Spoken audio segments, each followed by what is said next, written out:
এখন থেকে আপনার প্রিয় সিরিয়ালগুলো ফ্রিতে দেখুন এক্সক্লুসিভলি শুধুমাত্র সান নেক্সটে। এখনই অ্যাপ ডাউনলোড করুন। হ্যাঁ, কিন্তু হায়ার অথরিটি আমাদের কোনো পারমিশন দিচ্ছে না।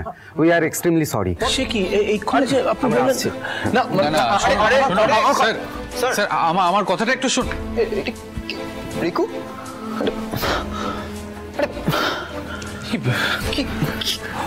কি ব্যাপারটা হলো বলতো? এতক্ষণ তো উনি আমাদের হয়ে কথা বলছিলেন, হঠাৎ করে সুর বদলে ফেললেন কেন?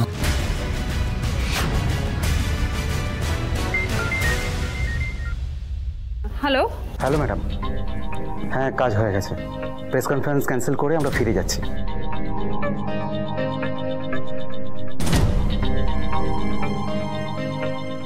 ডান। ডালির জাস্টিসের জন্য আর কোনো নিউজ চ্যানেল কোনো কথা বলবে না, কাজ হয়ে গেছে। আমার মাথায় না কিচ্ছু ঢুকছে না। মিডিয়া তো আমাদের ফরেই ছিল, হঠাৎ করে কি হয়ে গেল? এইসব ভাবার সময় আমাদের কাছে নেই এখন ঋষভ। আর কাজ কর, আমাদের বেরোতে হবে, চল। আমরাও আমাদের বন্ধুদের সাথে কথা বলছি, মিডিয়া পাশে না থাকলে ওরা নিশ্চয়ই থাকবে। হ্যাঁ রিকু, শানু চ চ চ চ আমরা ফোন করি, চল।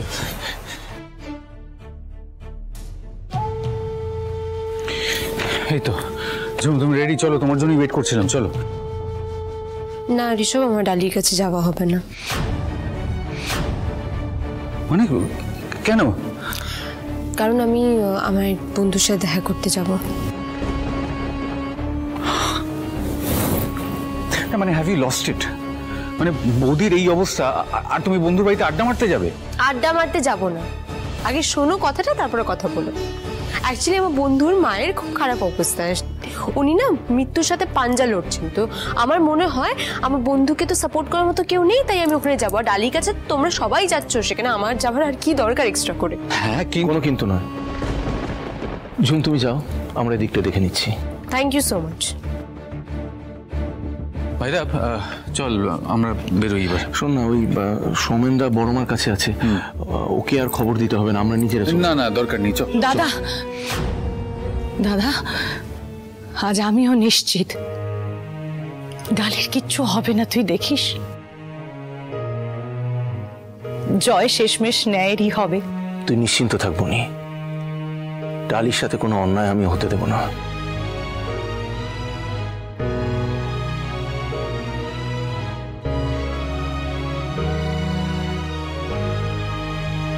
আপনি মুক্তির কথা বলছিলেন না স্যার, তাই আজ এখানে দাঁড়িয়ে একটা কবিতা খুব মনে পড়ছে। বিদ্রোহী কবি কাজী নজরুল ইসলামের লেখা বিদ্রোহী। বলবীর বল উন্নত মম শির, শির নেহারি আমারি নত শির ওই শিখর হিমাদ্রির।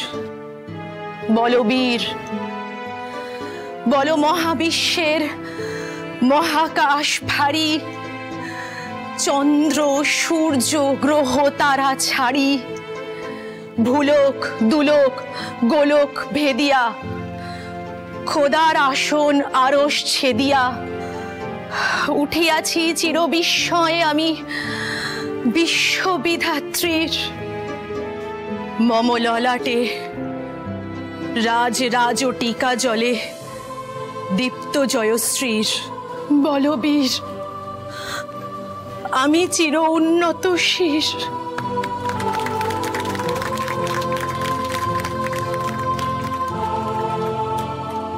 আজকের দিনের শুরুটা বেশ সুন্দর একটা আবৃত্তির মাধ্যমে হলো, তবে এবার একটা গান হোক। আচ্ছা, আপনাদের মধ্যে কেউ যদি গান জানেন?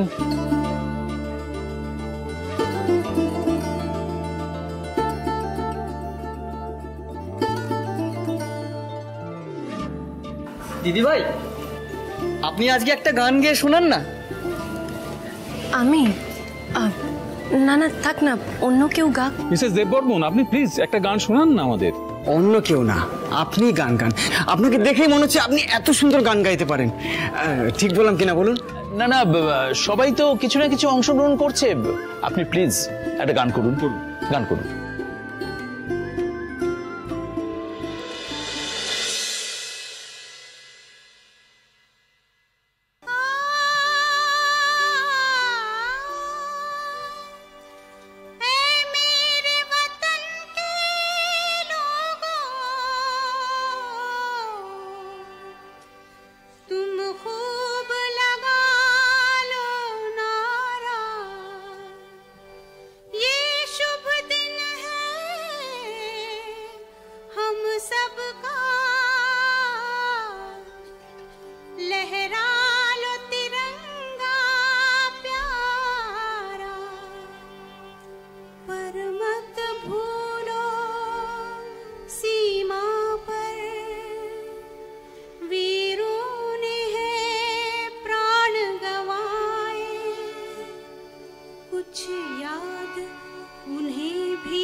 शहीद हुए हैं उनकी जरा याद करो कुर्बानी, तुम भूल न जाओ उनको, इसलिए सुनो ये कहानी, जो शहीद हुए हैं उनकी जरा याद करो कुर्बानी।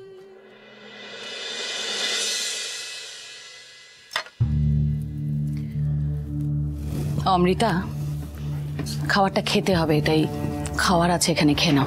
খাবো না আমি। অমৃতা, অমৃতা বোঝ মা, না খেলে তোরই তো শরীরটা খারাপ করবে। কেন বুঝতে পারছিস? শরীর না, আমার মাথা খারাপ হয়ে আছে মা। আমাকে কেন ভাবে তুমি বন্দি করে রেখেছো? আমাকে বেরোতে দাও। না, বেরোতে দাও মানেটা কি? চুপ। তোমাকে আমি বলেছি না যে এই ঘরের বাইরে তুমি যাবে না, বেরোবে না মানে বেরোবে না। ঠিক আছে, আমিও খাবো না, দেখি কে আগে ঝুঁকতে বাধ্য হয়। তাই তো, বেশ, এখানে খাবার রইলো, খিদে পেলে তুমি খেয়ে নেবে, কিন্তু মাথায় রাখবে ঘরের বাইরে বেরোবে না।